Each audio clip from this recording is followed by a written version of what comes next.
He helped DeSantis. He helped Scott. He helped defeat Claire McCaskill with Hawley. He helped defeat Joe Donnelly. He helped defeat Heidi Heitkamp. He couldn't go in all 435 congressional districts, but he helped in the Senate. It's going to help him big time. Yeah, and I think, Sean, you might have pointed this out, but, Mia Love, poor Mia Love, but she wasn't on board with Trump on immigration. I like Mia Love. I really trade. do. I wish she would have held her seat. I do, too. I don't think that, the president probably shouldn't have said the no love thing, and she probably shouldn't have criticized him on the way out the door yesterday. But maybe she'll be back. I think she's got. Yeah. She brings a lot to the Republican Party. I hope she comes back. That was a tough loss. I really wanted her to win. All right. Well, Hannity, great show big tonight, night in Mississippi, though. Yeah, Mississippi is going to be big, so we wait for the final call. But thanks so much. Great show. All right. Have a great show. All right. I'm Laura Ingraham, and this is the Ingraham Angle from Washington tonight.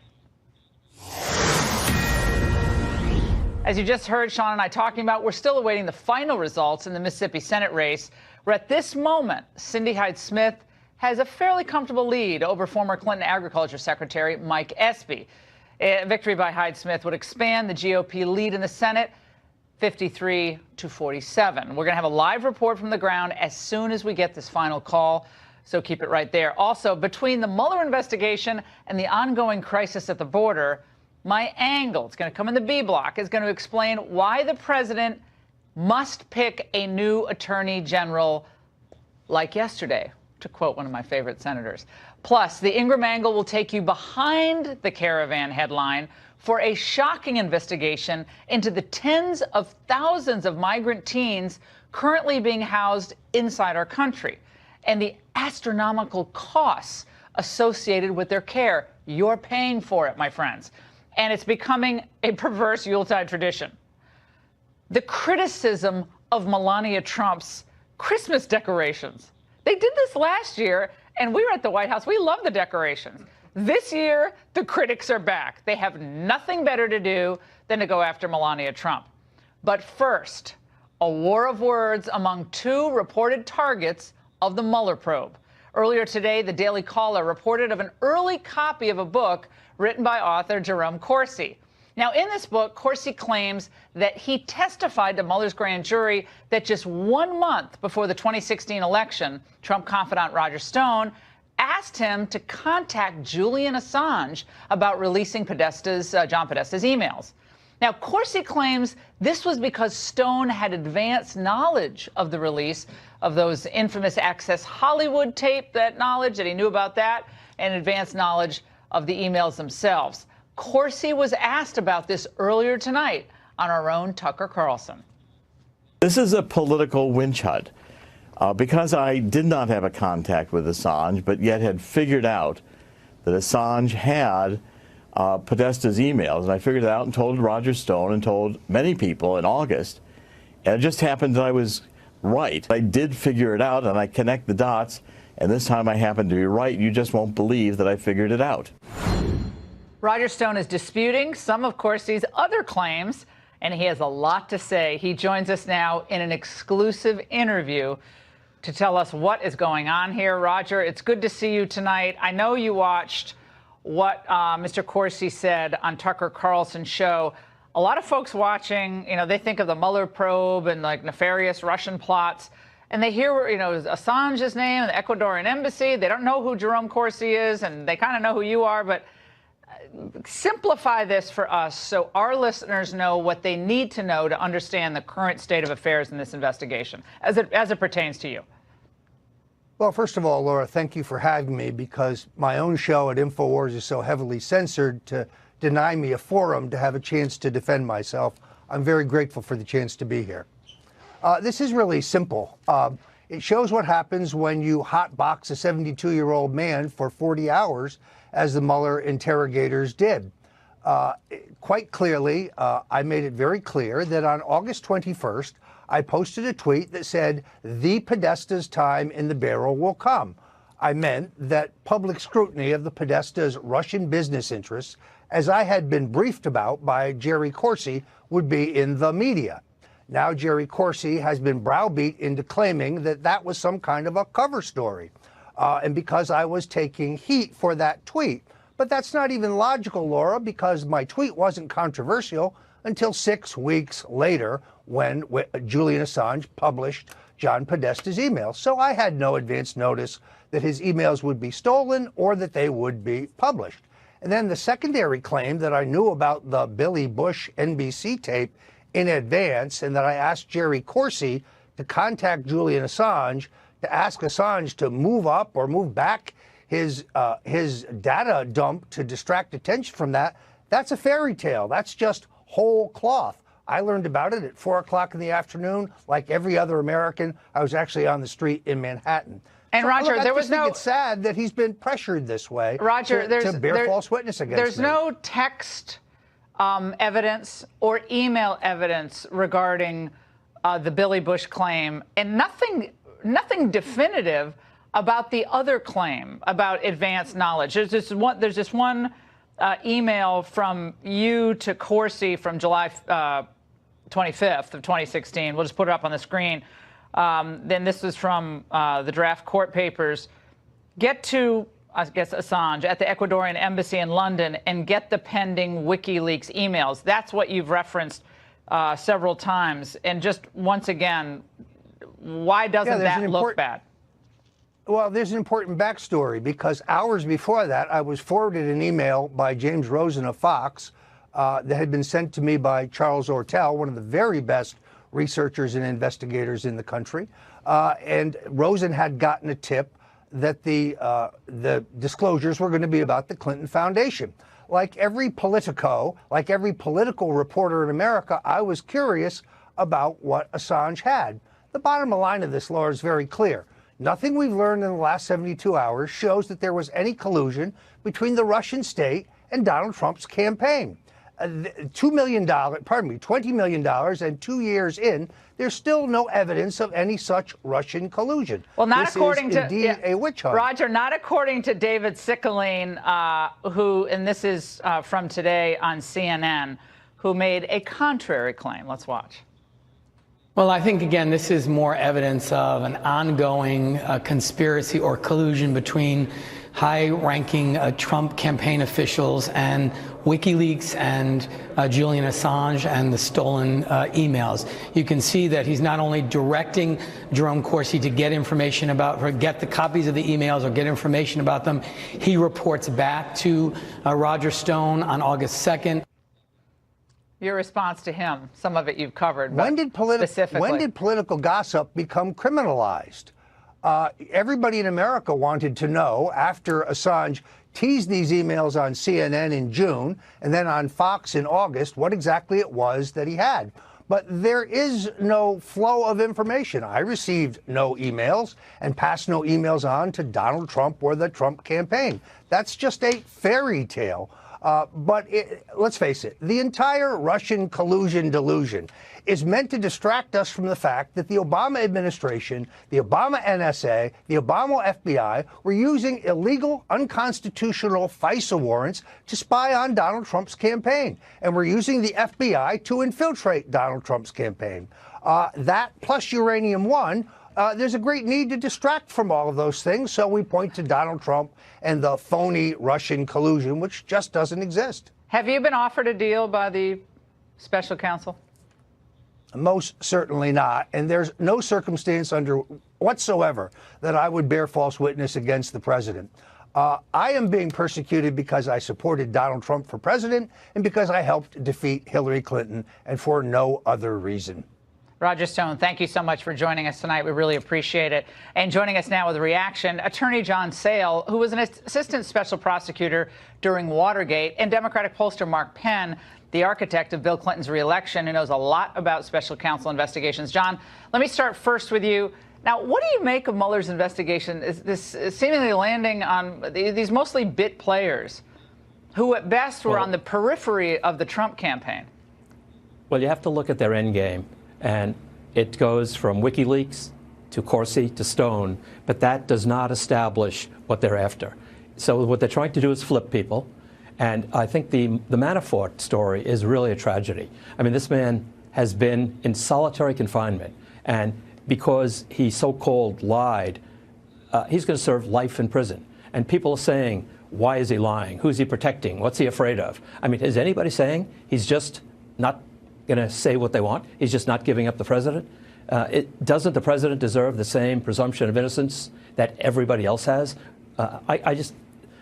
Sometimes I think that I'm living on another planet. But when you hear Mr. Corsi and Mr. Stone going on television and saying they're going to be indicted and actually explaining their defense, I would think as their lawyers are tearing their hair out.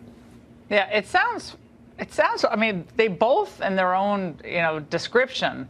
And again, I'm speaking as a defense attorney. I'm very suspicious of most prosecutors. No offense to prosecutors out there who are doing a good job, but I know the racket they play. They have an enormous amount of power, and someone is looking at life in prison versus, okay, we just need you to say, you got to be truthful. You know what being truthful means. You want to see your wife for the next 5 years, don't you? You want to see the birth of your first grandchild. Most people just crack. And I think that's what happened to the former national security advisor. I don't think he lied. And Mark Penn, I got to go to you on this. As a political matter, here we are again. It seems like this is deja vu all over again with these special counsels. Well, it does. It seems like the special counsels don't want to end an investigation and not come back with some scalps. And really what you really see here is it seems like this investigation is over. They looked at the campaign. They looked at every email. They got it from the GSA. They interviewed 40 witnesses. This thing was done. Stone's emails here with Jerome Corsi happened after the July 22nd DNC dump in which WikiLeaks announced they had more emails to do. So all they were doing was speculating back and forth between can you get it, what's going on, which you would, frankly, I would have been surprised if Roger Stone hadn't written a bunch of emails to people like that. Everybody was talking about, do you know, have you heard anything? What do you got? Anyone talk to us on? Criminal, and it certainly shouldn't be the contents of an investigation that's clearly just about over. And we had Corsi tonight, John, respond to this claim that he had met Assange. Let's watch. Have you ever had contact with Julian Assange? No, I've never met Julian Assange. I've never spoken with him. I've never emailed him. I've had no contact with Julian Assange whatsoever. I mean, why would he lie about that? I mean, there would be some type of record of some type of meeting, and seems like Assange and WikiLeaks is laying out a lot of money saying these meetings that they claim occurred didn't occur. $1 million bet on that. I mean, the special counsel will pass on a lie, they say, if he now changes his story, and they will not oppose probation for him. So I've been through it so many times where the prosecutor, if you say certain things, it's the key to the jailhouse. I remember as a young lawyer in Watergate when Archibald Cox said to a few of us, remember, we're not here to get the president. We're here to do a thorough investigation. That's what I would hope the American people deserve from the Mueller investigation. But I mean, how many people believe that Andrew Weissman, who is a staunch Hillary Clinton supporter, and others who are in this special counsel's office, Mark Penn, are they're the Elliot Nesses out there. They're just getting the information. That's all they want is the information. They're going to put it out there. It seems highly unlikely, and that's why people like Dershowitz are out there. Let's play what Alan Dershowitz said, and we'll let you react. He's going to produce what he believes is going to be a devastating attack. He's going to put together everything.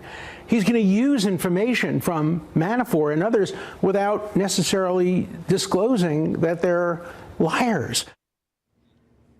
Well, look, I think that Andrew Weissman has a questionable reputation for having taken witnesses and taken the legal process too far. But the most important thing I found was in the exit polls. Donald Trump only had a 44% job approval, but 54% believe that the Mueller investigation is political in nature. This investigation has been discredited, and they don't want to end it in a fair way. I think really Dershowitz is right. They're going to issue a report, and they're going to make it as damning as possible, just like Ken Starr did.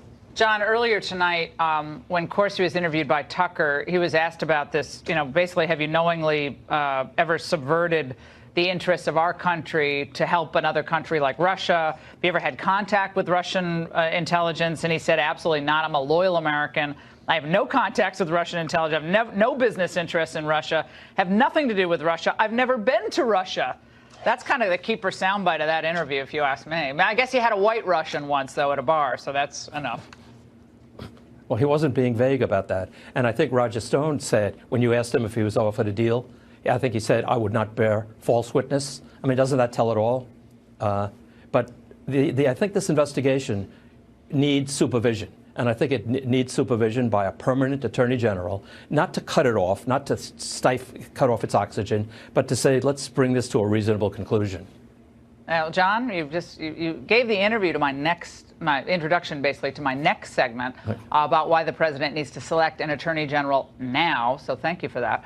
Great segment, guys. Thanks pleasure. so much. And Thanks WikiLeaks has once again found themselves at the center of this latest battle, not just with Stone and Corsi, but with Paul Manafort as well. Now, after it was suggested by the Guardian newspaper that Manafort met 3 times with WikiLeaks founder Julian Assange, both Manafort and Assange have threatened legal action against the UK paper for libel. Now, joining us now is someone who knows a lot about how WikiLeaks operates is Peter Schweitzer. He's the president of the Government Accountability Institute. Peter, WikiLeaks seems to be intersecting with all the Mueller targets here. So what is actually going on here? Again, I think most people trying to unpack this, it's very confusing and it seems very remote from this idea of Russian meddling in the elections and colluding with a Trump person. But explain it for us. Yeah, no, I think you're exactly right. I mean, look, when the FBI issued its initial finding on the 2016 election, they talked about the fact that the Russians wanted to sow dissension in the United States. That was the basic theme. But, you know, the Clinton campaign and the Democrats did not want to accept the 2016 election results. And they quickly pushed this narrative that really what the Russians were doing was helping Donald Trump win. And they now are hoping that Mueller's going to come up with evidence of that fact, and they simply haven't. In fact, if you look at what happened in 2016, you look at all the things at play, the Steele dossier, you find Russian fingerprints everywhere, and not designed to help Donald Trump, but designed to cause dissension. WikiLeaks has, long time been a crossroads for information. It provides information to reporters. It gets used by news sources. But the notion that somehow it is part of some master plan that they collaborated with the Trump campaign and the Russians is just laughable. And I think the pushback that you're getting on these claims by the Guardian are evidence that there's a lot of false misinformation out there about precisely what went on. Well, at some point, an attorney general, if we had an attorney general who wasn't acting, didn't have any kind of cloud hanging over his head, would say, okay, at what point can the special counsel's office be sanctioned? I mean, this is the problem with these special counsels, independent counsels. They're kind of running wild with the veneer of supervision. I know Rosenstein and Trump have seemed like they're getting along better, and that's great. But if the whole game here is to turn the screws on like 72-year-old men to say, okay, you're going to, gasp your last breath in prison unless you fess up to like spooning with Julian Assange, the whole thing is a farce.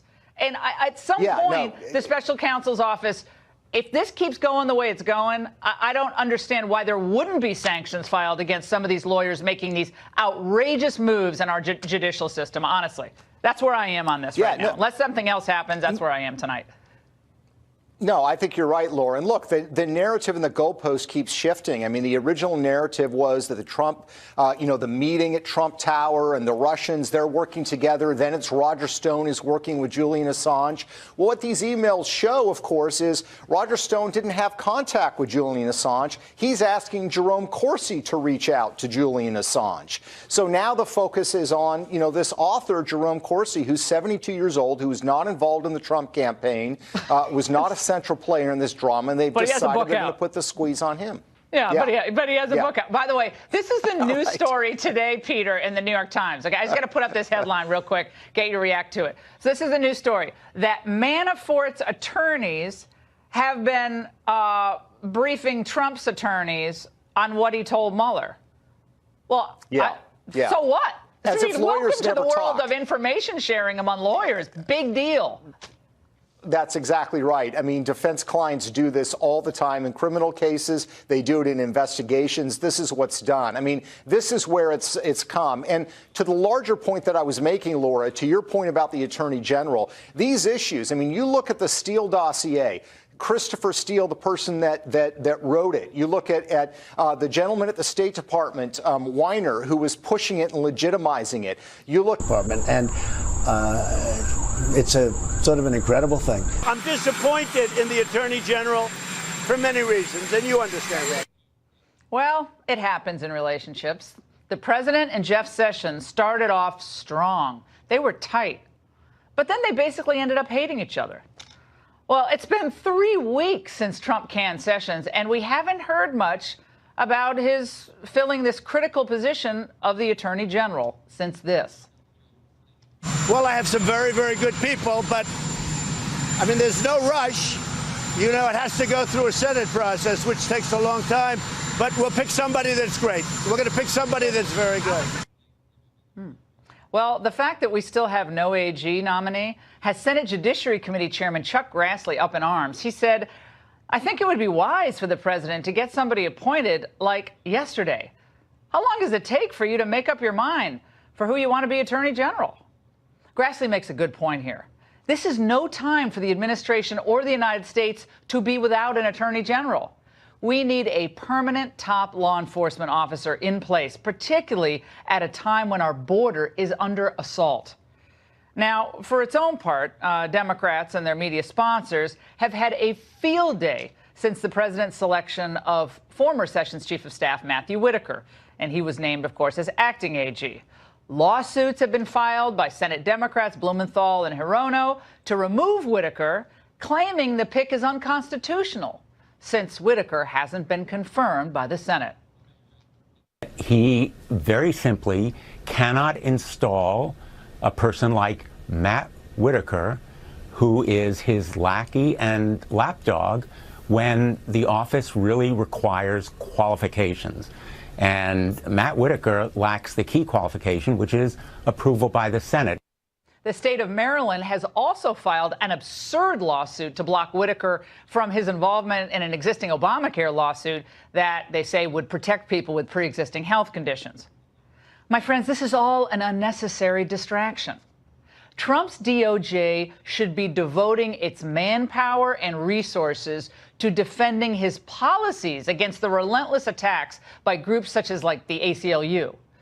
There's no point in fighting unnecessary battles launched by vicious opponents, nor by delaying the nomination of a new AG does the president need the appearance of seeming to be worried about the pending Mueller report. Now, notwithstanding the bad blood between the president and Jeff Sessions after his recusal in that Russia probe, Sessions was tough and he was in sync with Trump on border enforcement. And now more than ever, we need a strong, smart, well-respected AG who is liked by the president to immediately do the following. Number one, lead the fight against the nationwide injunctions enacted by activist district court judges on issues from illegal immigration to health care. These injunctions issued by these activists on the bench are thwarting the rule of law, the will of the American people, and the president. Number two, the new AG needs to launch an investigation of open borders groups such as Pueblos Sin Fronteras that have organized and choreographed this migrant crisis at the border. These organizations are criminal conspirators. They're masquerading, though, as nonprofits helping the migrants. Now, right now, there are laws on the books that a smart leader at DOJ could utilize to stop this caravan madness. What are these laws? Well, under Section 274 of the Immigration and Nationality Act, any person who knowingly brings or just attempts to bring in an alien into the United States illegally has committed a crime punishable by up to 10 years in prison. Moreover, anyone who encourages or induces an alien to come, to enter, or reside in the United States illegally can be jailed for up to 5 years. And someone who aids or abets people committing either of the above acts can also be jailed for 5 years. And by the way, it gets better. 18 U.S.C. Section 1324 even invokes the possibility of the death penalty for those whose actions result in the death of any person while violating the governing immigration laws. Jeff Sessions dropped the ball on this issue. A new AG must not. Number three, before Pelosi takes the gavel and a deluge of Democrat-led congressional investigations hit the Trump White House, a whip-smart, strong, experienced AG is needed to coordinate legal strategy and defend the president's policies and decisions. That means coordinate with the White House. This requires that he or she be confident and competent enough to appear on fair media outlets to advance the White House's position. We need to see the Attorney General. Fourth, let's face it, we need a new AG to help restore public trust at the department and, of course, the Department of Justice and the FBI. After the reputational harm that Comey, McCabe, Lisa Page, Peter Strzok, and a gaggle of others have caused, it's time for the president to turn the page and nominate someone with experience and credibility to head the DOJ. Now, weeks ago, I suggested former New Jersey Governor Chris Christie as a possible AG pick. He would be fantastic. So would our next guest. And that's the angle. All right, but first, breaking just moments ago, GOP U.S. Senate, GOP U.S. For the U.S. Senate, Senator Cindy Hyde-Smith wins that runoff in Mississippi, keeping the seat in Republican hands and giving the GOP Senate a 53-47 advantage. We're all going to have a live report right before Hyde-Smith's remarks later in the hour, after a little marble removal of from my mouth. But here now to react to my angle is Andrew McCarthy, a former chief assistant U.S. attorney and Fox News contributor. All right, Andy, you know, the Fox News alert, very important, of course, but it got in the way of, you know, that great intro to you. So I have two picks, Christie and you. Come on. I thought the alert was that you nominated me. That's what I thought. That's what I thought was the news break. I was like, wait a second, the alert coming right out of that. But, you know, this is how we roll. It's live news. But, Andy, what do you make of look, you know what I think about you. You would be phenomenal. I don't know whether you would do it or not, but you would be phenomenal. But setting you aside for a moment, what about this need to have an attorney general in place, given all of these critical issues that I outlined facing this administration? You know, Laura, when you were giving that synopsis, which I think was terrific and really hit exactly what we need to have right now, which is a very strong hand at the Justice Department, and it's been lacking for a long time. I'm a Jeff Sessions fan, but, you know, if you don't have the president's confidence, then you can't be effective in that position. So we've really had a void at the Justice Department for a while. And I was just getting that 2007 feeling and thinking about what uproar we were in at that time between the U.S. attorneys crisis and the things that were going on in Iraq and the enemy combatants and how they were being handled and how they were being interrogated. And it seemed like we were in just complete uproar at the Justice Department. And then all of a sudden, President Bush brought in Judge Mukasey to be the Attorney General. That was fabulous. And suddenly you had an eminent figure who was strong, who had the respect of the courts, who had the respect of both sides of the aisles. Even people who disagreed with him politically could not argue with the fact that Judge Mukasey was a person, as far as the law is concerned, of great rectitude and dedication to the enforcement of the law. And it was like everything changed overnight. For 18 months, there was a lot of other problems in the Bush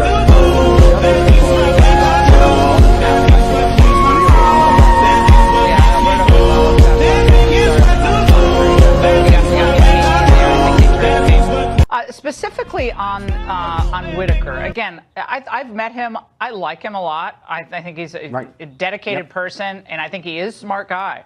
But that's an unnecessary distraction. The president doesn't need another thing to deal with, except the main things, which are the problem at the border, these injunctions that are wrecking his policies and thwarting the rule of law. And imagine having a strong attorney general on television a couple times a week saying, you know why these injunctions are bad? Because one unelected person shouldn't change U.S. policy overnight. Like just something as simple as that, Andy. Right. And we don't have that now. No, and it makes a difference, Laura, even if you're making a point that's unimpeachable. it makes a difference what the gravitas of the person making the point is. And that goes not only for somebody who can be a presence in the media, which is obviously important nowadays, but somebody who's going to look eye to eye at the U.S. courts, because that's a lot of where this has to take place. What you talked about in terms of stepped up border enforcement and the things that we could do now if we exploited the American laws that we have on the books now, that's a position that can be forged by somebody that the courts know is a force to be reckoned with. It's going to be tough for somebody whose very presence there in the job right now is controversial. And like you, this is not a rap on Matt Whitaker. I don't know him, but a lot of people who I do know and respect think he's a terrific guy. But he comes in with a problem in terms of not being somebody who's not only confirmed, but he doesn't have that experience and background. And I think he needs what we said the last time. He needs a wartime consigliere. Yeah, well, everything goes back to The Godfather, Andy. You know that. I mean, all of life's lessons, right? Godfather 1 and 2. You don't have to really go any further. By the way, Adam Schiff said that they're going to bring Whitaker before Congress, and they're going to put him through the paces. I mean, the first thing they do when they get the gavel back is they're going to have Whitaker up there going, why do you think you're a constitutional appointment? You have no authority. And it's going to be another sideshow. Again, the president has so much on his plate. He has to start ticking off these agenda items at the Justice Department. Can't do it when you don't have an attorney general. Do you think he'll pick someone before the end of the year? I sure hope so, but I don't know. I mean, I don't know why he hasn't picked somebody now. But as you point out, as far as the testimony is concerned, that's the job. And if you have somebody who can be a presence in the room, that's not somebody they want to bring down there every, couple of weeks or couple of months. The reason they're trying to get their mitts on Whitaker is because they think that the department's on its heels and we need to get it off its heels. Andy, would you do it if you were asked? The president said, I need you. Would you do it? Oh, Laura, come on. I'll tell you what I tell everyone else. On those indictments, I don't need to be on the signature line. I just need to stay out of the caption. All right. All right, Andy, thanks so much. And we want to go live now to Peter Doocy in Mississippi, where this big Senate result just came down. Peter, what can you tell us? This is a big night for the Republican Party, a big night for President Trump, who went all in over the weekend. And Laura, we understand now for the first time, I just got this a few seconds ago, Mike Espy has conceded. He was scheduled to call Cindy Hyde-Smith about 10 minutes from now, but with the race being announced and called sooner than his campaign was expecting, over at the SB headquarters about 5 minutes away from here, they turned off the projector screens that had been showing returns, and he went ahead and called Cindy Hyde-Smith. We also now understand that she and her family are going to come down any minute here after what her campaign says was not a very suspenseful night. It was unclear exactly what kind of numbers they might have had when she became the first person, the first candidate to ever get President Trump to come and campaign twice in one day for her. But her campaign was sitting back there looking at projections that they had based on trends that they were seeing and turnout that they thought. Special elections are a lot harder to predict the turnout than a general election, but they say that things unfolded almost exactly like they thought. And again, an early night here in Mississippi where Mike Espy, the Democrat, he was trying to become the first African-American elected since Reconstruction, has lost to Cindy Hyde-Smith, who will now become the first woman ever elected senator out of Mississippi. Laura? Yeah, Peter, that's a first. And what they also did, and they worked overtime to do this over the last week and a half, is this was, they were trying to make this out to be another, disaster, Confederate flag. She's basically a segregationist up against, some would be the first African-American senator from Mississippi. And I think in the end, a lot of these charges are falling on deaf ears because people think it's just too much. If everything's racism, then nothing is racism after a while. And I think it obviously didn't work. And it wasn't a horse race, contrary to what all these media people were drumming up. It's a horse race. Never was a horse race. And Laura, I had somebody associated with the Espy campaign tell me a little while ago that they were not, and I'm just going to turn around with this music to make sure that she's not coming out. There's too many signs I can't see. But somebody with the SB campaign said they thought that this was going to be just like the Alabama special election, where it's at a strange time on the calendar and there's all this controversy and a Democrat can sneak to a victory. But what wound up being totally different is when Roy Moore was the candidate in Alabama, the president never even did a rally for him. He just got as close as Pensacola, Florida. And the rest of the bigwig RNC folks in D.C. kept him completely at arm's length. The GOP sent the full cavalry here to Mississippi. Again, 2 Trump rallies in a day. Ronna McDaniel was there with them. The vice president was with them. The other senator, Roger Wicker, was here. Lindsey Graham was here. So they had a full show of force to come and help Cindy Hyde-Smith. And she's about to accept the rest of Thad Cochran's term here in Jackson, right across from the Thad Cochran courthouse. Yeah, it's a funny thing, Peter. When they all unite together and fight for something, they oftentimes win. Peter, thank you so much. And we're going to take you to the Hyde-Smith speech if it happens within the hour, which I imagine it will. But first, the caravan is just one of many issues facing our country at our southern border. But it is this next story that might be the most shocking. Now, check this out. Right now, 2,324, mostly Central American teens, are being held at just one facility in Tornillo, Texas. Now, more than 1,300 of those teens have arrived just since the end of October alone. So what's the cost to you, the American taxpayer? Nothing, right? Well, it's $1,200 per child per day. And the plans to close this facility, of course, are being scuttled. A contract obtained by the Associated Press shows that this facility could remain in operation into 2020. Now, in the end, this one facility could cost U.S. taxpayers more than, I kid you not, $430 million. Now, for a frame of reference, there are at least 100 of these facilities in 15 states. We wanted to look into who profits from these open borders, nightmares that we're seeing unfolding. And we took a look at the latest HHS resettlement disbursements, and we found that these groups got the most money, ready, to resettle the refugees and the migrants. The United States Conference of Catholic Bishops, they got over $80 million in total government contracts and grants. For some reason, the most recent numbers we have are only 2015. That number has got to be higher than that. Now, something called the Church World Service, it got over $68 million in both U.S. and state grants and contracts to deal with this influx of all these migrants. The Lutheran Immigration and Refugee Services got over $45 million from the government in 2017. No wonder then that Pueblo Sin Fronteras, the big backer that we talked about in the angle, behind these migrant caravans, they helped organize the caravans, referred to the mass of migrants in a press release today as, quote, the Exodus. Well, it's an obvious reference to the Bible, of course. They use that same term, the Exodus, 17 times. Joining us now to debate whether this caring for, taking them in, $430 million later, if these numbers hold, why it's all required of us as Christians and people of faith to spend this money, take it all in. Pastor Aubrey Shines in the Glory to Glory Ministries, and Jonathan Merritt, the author of Learning to Speak to God from Scratch and contributing editor at The Week. Jonathan, let's start with you. Do you see how some people might consider this sort of activism a misuse of religion?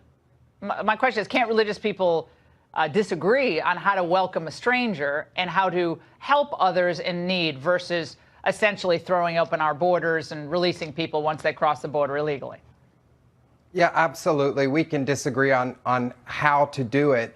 I think that what you're reading in this press release is a recognition of the fact that the Christian story is really a migrant's tale, and this is not the first ministry to use that kind of language. The U.S. Conference of Catholic Bishops have done this. The World Relief, which works with the National Association of Evangelicals, have done this. The Ethics and Religious Liberty Commission of the Southern Baptist Convention, with 15 million evangelical members across the nation have also drawn on this language. So this use of this language is not a controversial thing if you really look at the groups that are using it.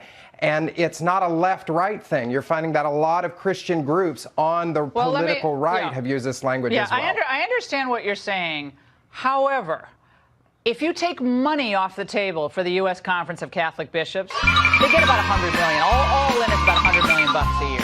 Okay, Lutherans about a half, 50 million. Other groups, tens of millions of dollars. You take that federal money off the table, and I'd love to see all the various work of all these organizations. It's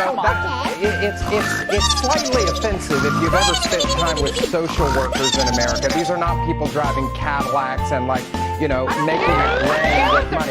These people, listen, no, I'm saying the people who are resettling refugees, if you actually go out and spend some time with Catholic charities, for example, these people are not in it for the money, and even insinuating that is quite frankly quite offensive to religious America. Well, I will say what's offensive to me is someone cherry-picking verses